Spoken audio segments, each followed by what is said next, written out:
Hi, for those joining, I wanted to introduce myself as Wendy Ewers, and I'm glad you're joining.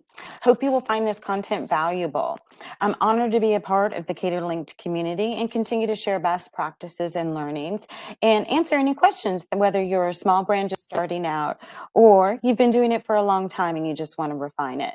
A little bit about me, if you didn't join my first webinars, I've spent my entire career either developing from inception or refining programs and off-premise for some exciting brands like Potbelly, On the Border, Maggiano's, Cafe Express, Pei Wei, just to name a few. Well, what I'm going to do is, if you missed my first webinar, please go to YouTube and watch that, where I dive into the 5 Ps. And then each webinar, I'm going to dive deeper into. So today is about product, aka catering menu. So let's get started. So the agenda for today is defining product. I'm going to give you just a little bit about target audiences to consider because they do act and purchase differently. We'll open up at the end for some Q&A, and then I've got some contact information for my consulting arm. So if you missed the first webinar and aren't familiar with the 5 Ps, and for those that are familiar with the P framework, there really is anything from 4 to 7, but my sweet spot is 5. So I tend to use this to create strategy. So again, if you weren't on that first webinar, the 5 Ps are product, what you actually offer to meet the customer needs, aka menu. You've got to develop your pricing, how we capture value through pricing. The place, where and how customers are going to access your offering. Are they going to be able to order online? Are they going to be able to call the restaurant? Are they going to be able to submit a form? Promotion, the fun part, marketing, how we communicate and drive demand, and then people, who we serve and who represents our brand. So let's dive right into product. So there's really 5 steps to consider. And I am a huge fan of making everything guest-centric. And so you need to really think of guest-centric design. So some of the things that you want to start out with are portability, right? How well does the food travel?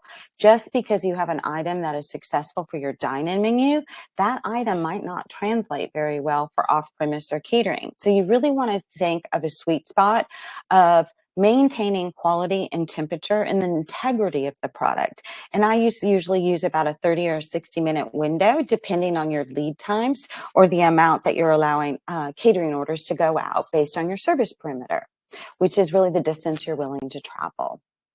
You also want to consider packaging capability. This is really key. Customers are getting more and more interested with eco-friendly, but as well, you want to consider the items that you present on your menu and will they travel in this packaging as well to maintain quality? So does it align with your brand guidelines? Some little examples. If you have crispy items, do you have ventilated packaging so that at the end of the day when it's delivered, you keep that quality of the item as intact as possible? Or layered bowls. Do you want to promote eco-friendly, as I said? More and more customers are really leaning into this. So it's a great item to be also to promote for your brand. There's a lot of appeal. Simplicity. I always want to keep things as simple as possible. You can always iterate and continue to evolve and grow based on demand and operational collaboration. But the fewer ingredients, the easier it is for the kitchen to assemble. So you really need to think of, can they produce this quickly? Can they do this consistently without disrupting the in-store operations? So always think of hand movements in the back of the house. So make sure that you're collaborating with either your culinary team. Sometimes you may have that experience, or you need to lean into somebody that truly understands what it's going to take for what I call production and actually creating those items in the heart of the house. And then I've got a pro tip on each slide. And the pro tip here is conduct a travel test. So as you're designing your menu, you really want to validate it. And you can do it as simple as just making the items and traveling it for yourself. You could also use that as a local store marketing opportunity and go by, a neighboring business that you want to become a catering customer and provide that test as free food. So it's a fun way to really learn if the food that you're producing and creating on your menu travels well as get engaged with the community. The next part of diving into product, I believe, is menu engineering for off-premise. You've got to think of your categories or segmenting the menu. And I do have some examples on the next slide that I'll review with you. So what's important is if you've never really done this, I also suggest that you think of your competitive set. So let's take an example. If you're a sandwich brand, you might want to think, who am I playing with? Am I playing from some of best in class like Panera or Potbelly or Jersey Mike's, as well as some of the local bakeries? So lean in and understand that competitive set. It'll help you also be resourceful in designing your menu. And it's not always just a dine-in or a carbon copy of your dine-in menu. You might want to, as I said, you've got to consider if they will travel well. Are they profitable? So I have a future webinar about pricing where I'll dive into that. And are they easy to execute for the kitchen so we don't disrupt the four walls? You want to have balance in the categories. You got to ensure you've got a good mix of entrees, family meals, beverages, sides, add-ons. And then you can build, if you have a digital experience, to do re-recommends and build check. You also need to think of bundling options, right? So if you're a burger concept, you might want to have a burger bar. You might want to have a create your own burger bar, but you also might want to have a bundled option where the burgers are pre-made and the consumer may just add their condiments and spreads on the side. So again, I'm going to jump into catering experience and make sure you're thinking of that as you create your menu items. Some examples are family meals, date night packs, or office lunches. So at the end of the webinar, I'm also going to talk to you about the differences between B2B and B2C. B2B is business and B2C is consumer. So think of social occasions or at home. Another pro tip in this area is use menu psychology. Big word, right? But it's just making sure that you anchor your pricing. You're making sure that you understand your high margin add-ons as well as your low when you're creating the menu, and that you have your hero items to drive behavior. Who is your competitive? Be resourceful. I used to say cheat for my competitors, but it's really just being resourceful. Here's some examples of some people. I'm proud of some of the work that I did at On the Border, so of course I had to put that on the screen. But really your menu category is just at the left. So as you can see with Panera, they've got a breakfast category. They have sandwiches. They have salads. They have boxed lunches, which you will be key for individual orders or group dining. You've got soups and mac, and they have individual and group options. Beverages, they've got individual, and then they have what I call bulk or beverages by the gallon or sodas by the case, and then sides and spreads. On the border, on the right, you'll see they have an array of different options, but in the visuals, you can see how you've got kind of a buffet, a create your own, you've got platters, and then you've got individually packed items. And then just one more example, I pulled up Corner Bakery. So again, think of you and your brand and who you compete with, and be resourceful in finding some of those menus and make sure that you're a complement to them or you're leveraging the orders that you can get based on your menu development. Okay, now we're going to go into operational feasibility. So I did talk a little bit about how you really have got to highly collaborate with the kitchen. If you've got a culinary team or R&D, that's even better. If not, you want to work directly with your heart of house chefs, as well as your operators, and get in there and roll up your sleeve because you really want to understand the kitchen workflow. Does the item require special equipment, a longer cook time, or separate staging? Staging is where are they going to prep all of this off premise? Do they have, sometimes they do it at Expo. Some of the kitchens have a backside and they prefer to do production on the back end of the kitchen so they don't disrupt the four walls. So off-premise success hinges on speed and precision. And so the teams really need to work on checklists as well once the menus are developed. And I do dive deeper in one of the future webinars about creating SOPs, standard operating procedures, once you've identified what your menu is. You also have got to consider cross-utilization.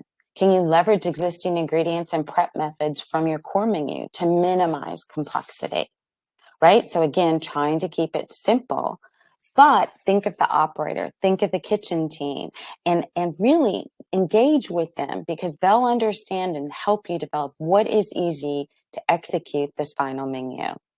And then is it third party ready? Are these items easy for third party delivery drivers to handle? Do they stack?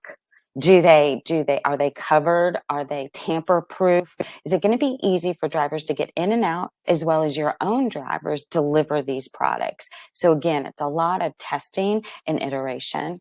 And then for customers to eat out without needing extra prep. So you really want to kind of have finished state of your menu items once it's delivered and on site, right? You want to make sure you're thinking of the guest experience. If you're delivering and your team is setting out, individual box lunches, and I'm the consumer, you want to make sure that it's set out easy and clearly. So when I walk up to the line as a consumer, I can literally grab my box lunch and go. Another pro tip is, you could build a dark kitchen depending on how large your asset is in the kitchen. Or I said earlier, some will do it in a staging area of their prep area, and they'll try to keep their dine-in production separate from their off-premise production. The other thing about product is I've been talking a little bit about, you've got to think about guest experience and then brand consistency. So if you create a menu, you want to make sure it's in home to what your brand represents, as well as the experience that you want the guest to have at that catering or delivery function. So you want to think of brand forward items. Does this item represent the brand well, even when eaten at home or in the office? So I'm going to stick with sandwiches for a little bit while, but you'll get an individual sandwich, let's say, at the brand when you dine in. And then perhaps for catering, you developed a sandwich platter, right, where everything's there and the guest can just add on their spreads. I say spreads to add on because you want to keep the quality of the product.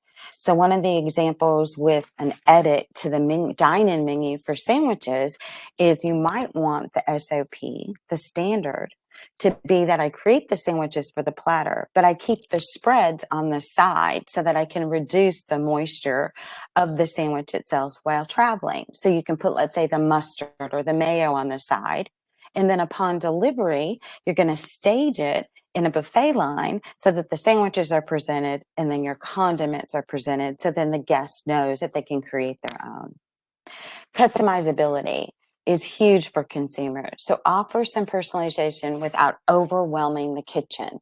So a great way to do this is the example I gave on the platter is build your own for sandwiches, or another is very popular with bowls or tacos. So think of some of the taco lines, some of the concepts have done where they're delivering everything in, let's say, aluminum half pans or bulk or quart containers. And they set out the buffet line in natural progression.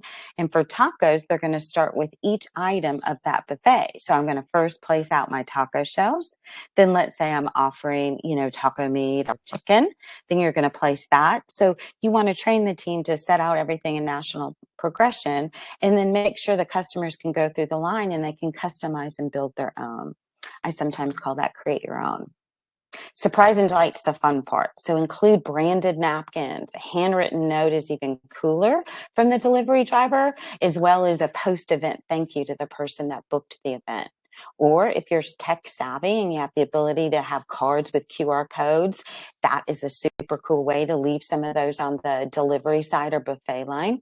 You could have a hyperlink to a thank you video, or you could also have a digital menu to elevate the experience, as well as paper menus are still very popular.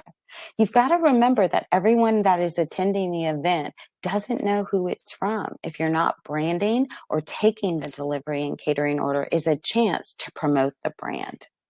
So pro tip, use packaging as an extension of your brand. You want to make sure that you have visual appeal, that you've got logo placement, and you've got clear labeling go a long way because you want to make sure everything you deliver that the guests that are attending this order truly know what was brought and how to work with it.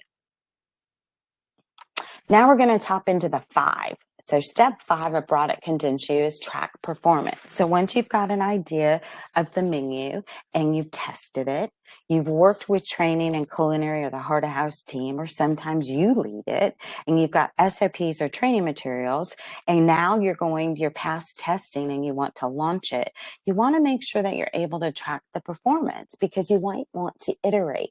So you might want to work with the team to create a PMIX report, which is really product mix. You want to know if I created, let's say, 3 categories for my menu. I've got individual box lunches, I've got sandwich platters, and then I have a create your own as an example. You want to make sure of your mix, what percentage of individual sandwiches are being purchased. How about the platters, etc. And this will help you understand how to navigate and continue to iterate to build sales. You can also do A/B testing, so you can test new off-premise. You can also use it a chance for LTOs. So catering's a great way to, bring new items to the consumer in a controlled environment.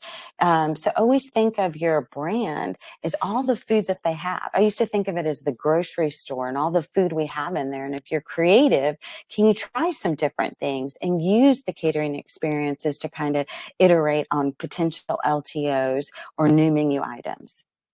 Or virtual exclusives to drive buzz and identity when you're winning some of the SKUs. And then, when you're looking and you're iterating and you're really looking at the data of your PMIX, you might want to look at what's not selling. Maybe you thought something was going to be a big seller, but actually it's not moving, which can complicate it for operators. And so if they don't have what I call muscle memory, and you've got some items that you're barely selling, let's say they're 1% of PMIX, you might want to reconsider that menu item continuing to stay live. And then always use reviews, whether you're listening to the drivers and the catering personnel of what they're hearing from the customers upon delivery, or you're maybe a little bit fancier and you have actual reviews you can access, or your social channels and reviews, the guest, right? Always use that information to continue to refine, because they'll tell you what they like as well as they'll tell you what needs work. And then a pro tip here is make sure you're always thinking of the voice of consumer, right? The VOC. And as I mentioned earlier, get engaged with your social media, your customer service touch points, and make sure that you're able to understand how things are performing, whether it's from your team, your operators, your guests, or firsthand from your testing.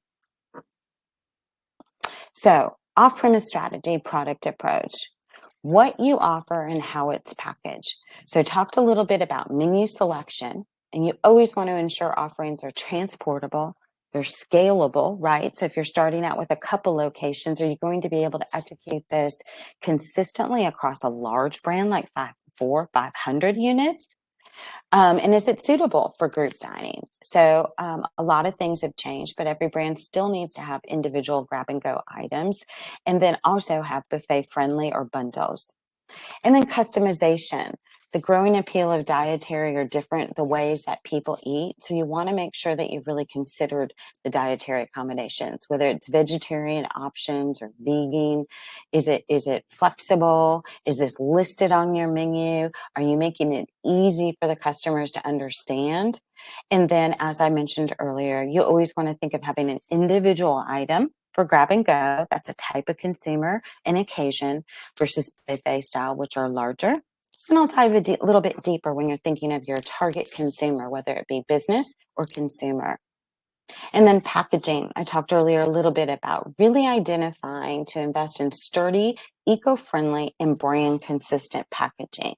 So the brands that do it really well is everything has got the logo on it. Some of the sandwich boxes even have instructions on creating your sandwich through the experience, as well as have fun with it. Maybe you can use this as a chance to continue to tell the story about the brand. So think of it as real estate is what I call it. When I say packaging is all of that space, whether it's the bag you're putting all the food in it or the box that you're creating the bundles in, use that as an option to continue to tell the brand story, talking about off-premise and catering. And then I talked earlier a little bit, you can always create exclusive catering menu items to differentiate from your in-house menu. So we're going to talk a little bit, just some top lines. So for those that are well versed, this is probably 101 to you, but for those that are newer to it, B2C is consumer, and these are some of the most natural ways that they purchase and the guest counts associated with that. So I think everyone knows about solo diners, right? That one person that's at work that just wants to grow and grab a meal, right? Or I'm at home and I just need dinner.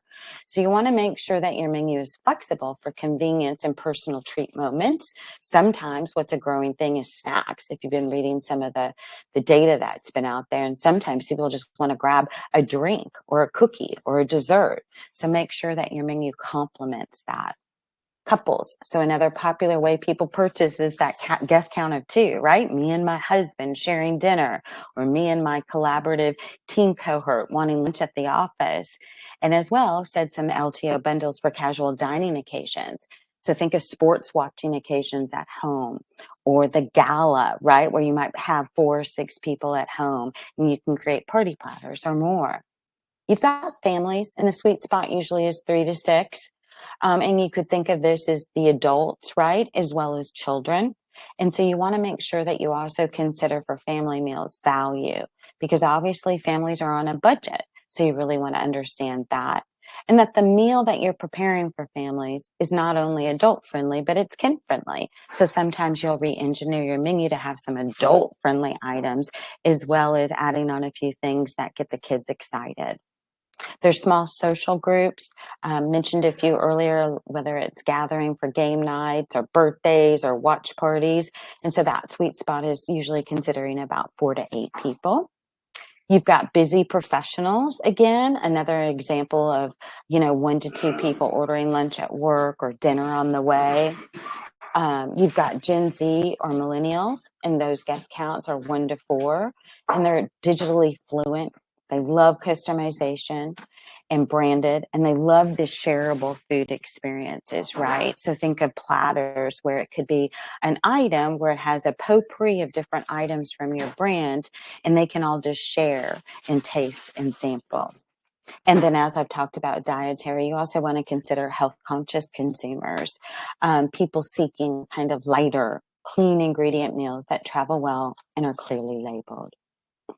Now you've got B2B. So some of the occasions and target audiences for that, and you may be aware, but you've got corporate office managers, executive assistants. The sweet spot is usually 10 to 50 people ordering.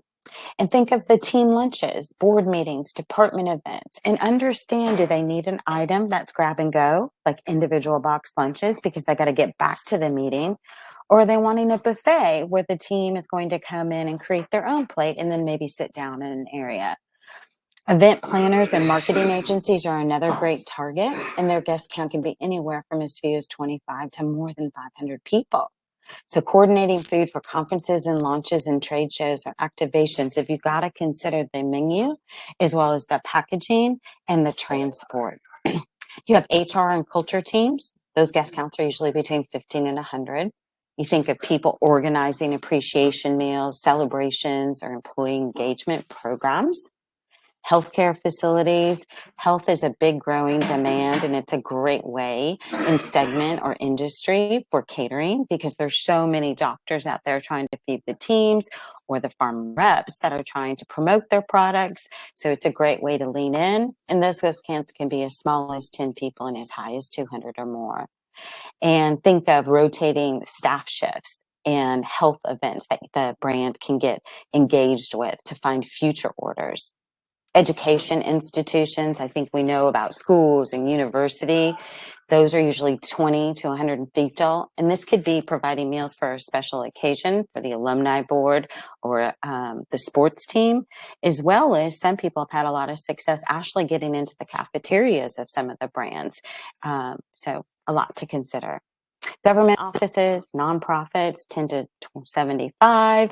And this is where they're hosting internal team gatherings, community outreach, or fundraisers. And then you always got to consider the reoccurring clients. And you could consider subscription or standing orders, right? Like, I'm going to do it every week, every Friday, twice a month, etc. So you want to make sure that you understand consistent staff meals for the programming support. Succeeding with your off-premise menu isn't just an extension of the dine-in, right? It's a product strategy. So you really want to understand some of the things that I went through. As I said, in designing a menu that represents the brand well, you understand your target audience and that it can, the end result, be engaging to the brand. And you're thinking about the experience of your food for the final destination. To win in today's convenient-driven landscape, every menu item must be designed for the journey. Said it a few times, but it's got to travel well. It's got to reheat easily, or it's got to delight at the first bite. It's got to be operational smart. So high collaboration with your teams and make sure it's simple to execute, easy to package, and consistent across all the different orders as well as volumes, right? It could be 10 people. It could be 100. And the production on 10 people is quite different than the production on 200. And then it's built for your guest. You've thought of how to tailor when and why the different audiences are for your menu. It's data informed, so you want to continuously optimize through guest feedback and performance.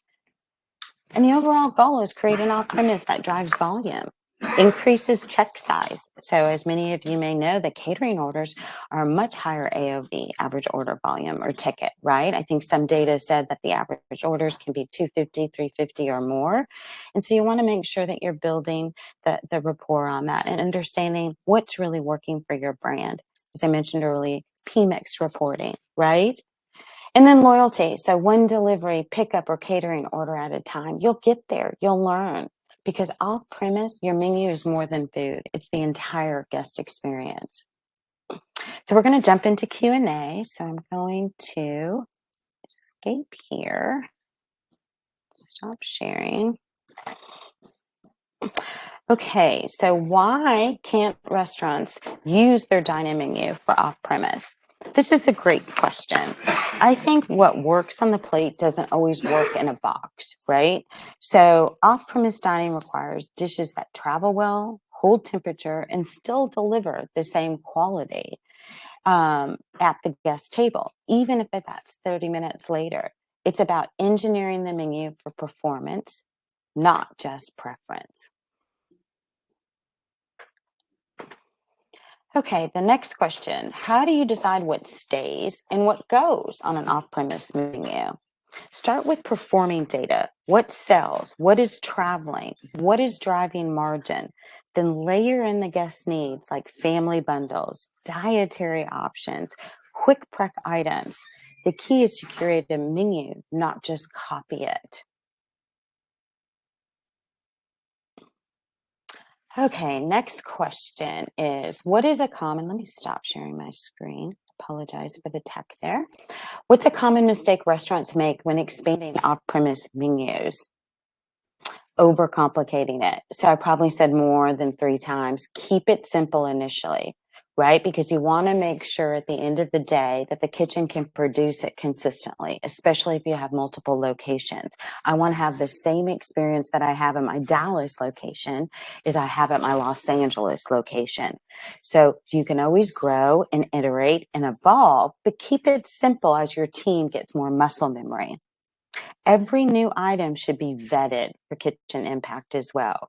So just because you think it's a great item and it has appeal for the consumer, really work hand in hand with your operations team and your kitchen team to make sure that they understand how it's going to be produced. Is it going to impact the prep stations, right? Am I going to have to consider overall production for the day and isolate certain items that might be on the end item of a platter?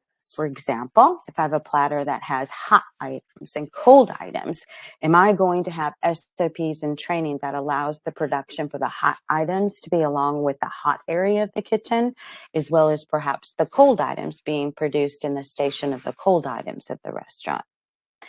If it adds friction, it's not scalable. And that's why it's going to take a lot of hand-on discovery of getting in there and really understanding and watching and seeing how the food is and how is it being produced in the kitchen and affecting the model. Next question. How can a restaurant keep its brand strong in off-premise setting?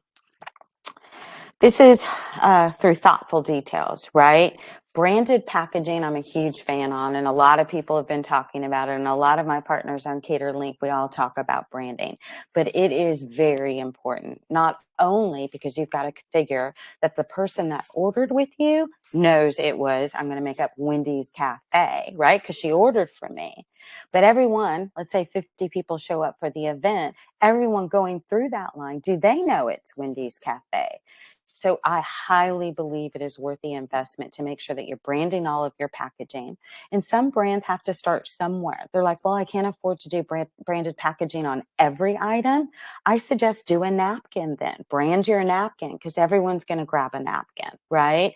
Or Corner Bakery did this successfully one day. Their plates were branded. So you don't necessarily have to brand every item and you can grow into it, but make sure that every guest going through the line is going to leave that line and understand where the food came from because it's a marketing opportunity.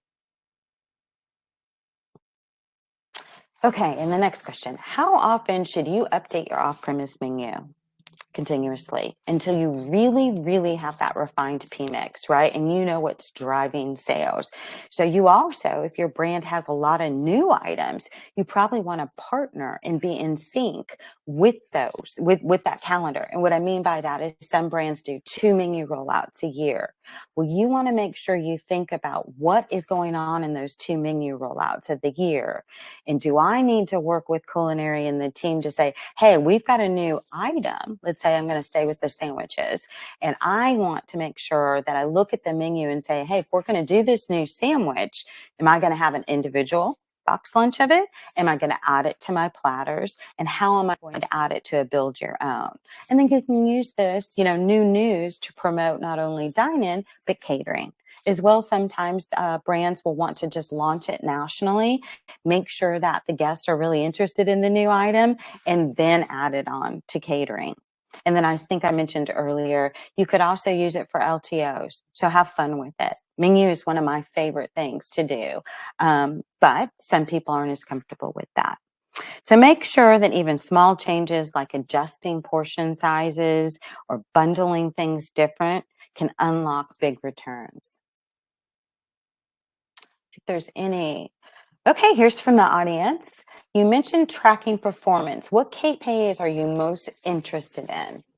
So when I think of PMIX, I think what I want to understand is how much each of my menu items is selling. So PMIX first is think of the PLU. PLU is the identifier for an item. So think of box lunch has a PLU. Well, if you have 5 box lunches, you have 5 PLUs. I want to understand what percentage of my overall sales is one coming from that category of box lunches.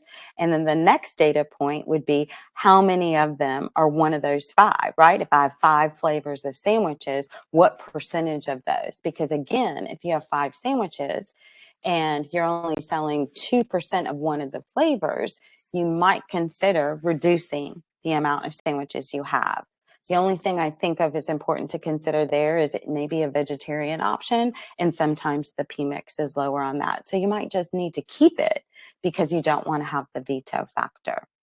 Other KPIs, because this could be a broad question, I've talked mostly about products. So you also want to understand how your PMIX is reporting when it comes to overall return, right? So when you're engineering a menu, you might have high return items, you might have mid return items, or I think of desserts sometimes are the highest or lowest return items. And you've got to constantly understand that because all of that's going to equate to your total return, right? If you want to, let's say, target and you've learned that 40% of it's coming from box lunches and my box lunch categories return at like 40%, but my desserts only return at like 20%, but my desserts are 10%, then it is going to get into some of the product engineering in your categories. Other KPIs as far as just catering, so I'm going to leave menu just for a second, is you want to understand the guest feedback. So you always want to know how you're rating. So when you think of other KPIs, it's how were you rated, right? What quality was brought in, delivery time, and more. It's a great question. Another, how do you track portion sizing to ensure guests have enough food yet minimize waste? Great question, Terry.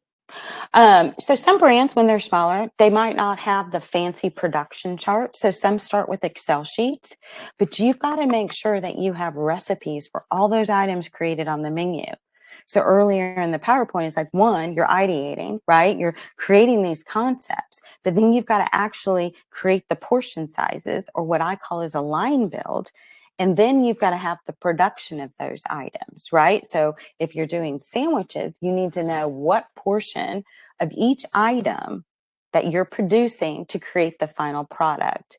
And some start with Excel sheets. So sometimes think of the sandwich platters, let's say it's 4 ounces of each protein. The kitchen needs to know, though, in total, how much is that 20 top? It's a 20 catering, let's say. 20 times 4 divided by 16. So you're going to have to work out the schematics of production.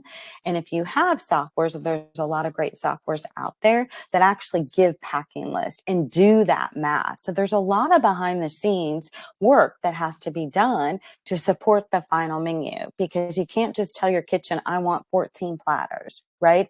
They need to know how much bread that is, how much chicken that is, how much lettuce that is, how much mayonnaise that is, all of those items. And then when you say yet minimize waste, once you've got clear production, right? You've got recipes, you've got ways to consolidate the daily production. You should be able to minimize waste, even more so than you do in dine-in, because production for catering is very specific, and the teams need to be methodical in weighing and counting. And I always say, and using their checklist, right? So you're going to use your checklist when you're pulling it from the kitchen. You're going to use your checklist again when you're packing the vehicle or handing it off to a driver if you do fulfillment with a third party. And then lastly, are you checking it as you load the car? And of course, because there's 4 when you get to the event, right? And if you've missed anything, be honest. Good question. Another question. So how do you collect feedback from guests about the food items? How does this influence existing and new items? So a lot of times some brands have surveys. So depending on your tech stack, if you're able to produce a survey that will go out to all of your orders, that is a great way. I used to always read those comments daily, right? It was like the first thing I did, or late at night when I couldn't sleep. And that is a great way to do it. Also, you can do, some people have done Survey Monkey. It really depends on your tech stack or your CRM or your capabilities. If you don't have some of those fancy things, meaning the ability to automate or create a survey within your tech stack, you can use the social reviews as well as callbacks, right? You really do want to call back every catering order, because this could be 10 to 200 people. And you want to take it as an opportunity to really understand, how was the experience? And then you say, how is this going to influence? You're going to take that information to continue to refine and iterate your menu, right? If you see a trend, I used to read, God, at some point of a larger brand, it was like 600 comments a day.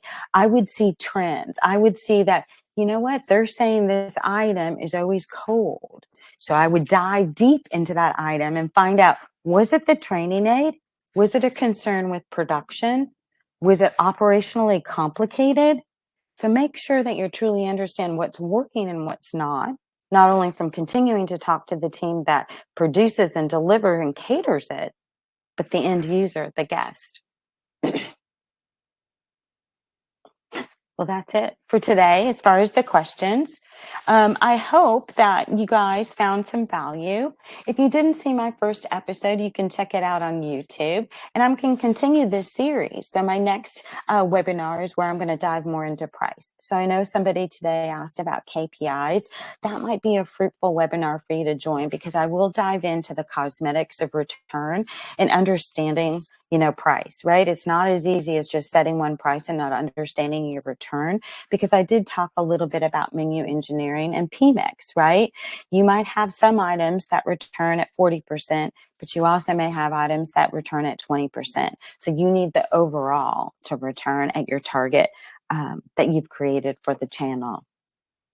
As well, I hope you'll join Cater Linked. I am currently looking for new opportunities, and then in the meantime, I'm offering consulting. So check me out on Cater Linked or LinkedIn, and I look forward to offering you more information. And in the meantime, have a great rest of your day.